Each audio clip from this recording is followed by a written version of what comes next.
Much has been made of the fact that until 2009 you were a Republican. Can you respond to primary voters who are concerned about your previous party affiliation and explain why they should nominate you to challenge Representative Blum in the general election?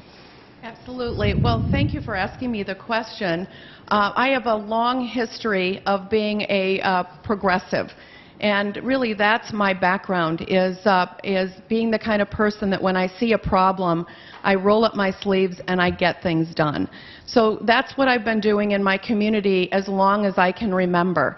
And, you know, I really wasn't into the labels. I was more into how do we all work together to get things done, to solve problems and get things done. And so, you know, when I think about it, I think about how when we were building the homeless shelter and someone wanted to help us, they would come forward with, you know, some kind of know-how or dollars they wanted to spend. You know, we never said to them, wait a minute here, what's your party registration? We said, come on in, let's get this done. We need a homeless shelter specifically designed for women and children. You know, when the Great Flood happened in Cedar Rapids, I was on the ground as a councilwoman. And I'll tell you what, when somebody came to help us, whether it was to save our water plants or whether it was to fill sandbags, I didn't say, are you a Republican or a Democrat? We said, come on in, let's make this happen. I mean, I am so proud today to be a Democrat. I've been working hard as a Democrat and proudly ran as your lieutenant governor candidate in the 2014 and traveled the state for you. And, you know, I think that we move forward in life, and I'm just proud to be here and proud to be a proud progressive. Thanks for having me. Thank you.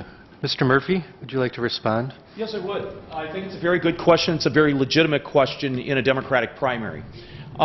Ms. Vernon will sit there and say, Monica will tell you that she's been a lifelong progressive. But are you a lifelong progressive when you're giving money to Phil Gramm, who helped defeat Hillary Care in the 1990s?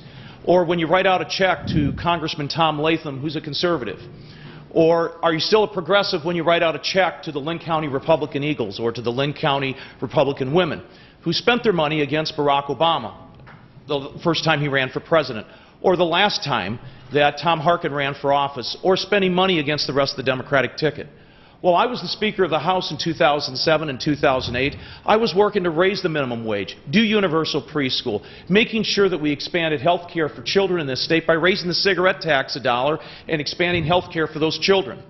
But along with that, we did marriage equality and we did civil rights for gays and lesbians in this state, and Ms. Vernon was still a Republican. And she was giving money to the Republican to help defeat Democrats. So I think it's a very legitimate issue.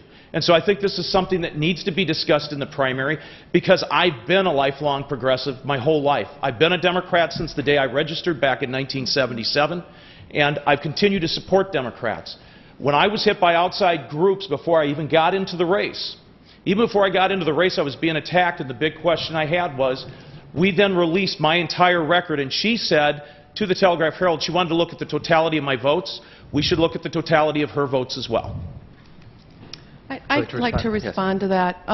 You know, I think that some of these things are just, you know, made up. They're innuendos. Let me get in a little bit deeper. I have been in favor of a woman's right to make her own medical decisions for my entire life. And I have worked hard on that issue. And my opponent here has not released and will not talk about his record of not always being for a woman's right to make her own medical decisions. I raised 3 strong women, and I expect that that is going to be something that's non-negotiable. So I think that that's an important part. If we're going to go back 20 or 25 years in my record, I think that my opponent needs to do that as well. I think it's important to note that I have been for gay rights, I have been for marriage equality all of my life, and I have worked in that area as well. I have been a strong proponent of Social Security and Medicare. I feel that those are sacred promises that we make with our citizens. I think Social Security is one of the greatest programs the U.S. government ever created, and we've got to keep it. So I think that that shows that I have a strong progressive background. Very briefly, what claim did Mr. Murphy make that was made up?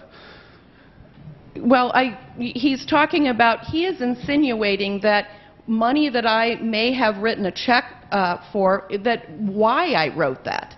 I don't think you can do that. Okay. I don't think that you can connect the dots in that way. And I find that this is going to continue to happen. So I want to call him on it.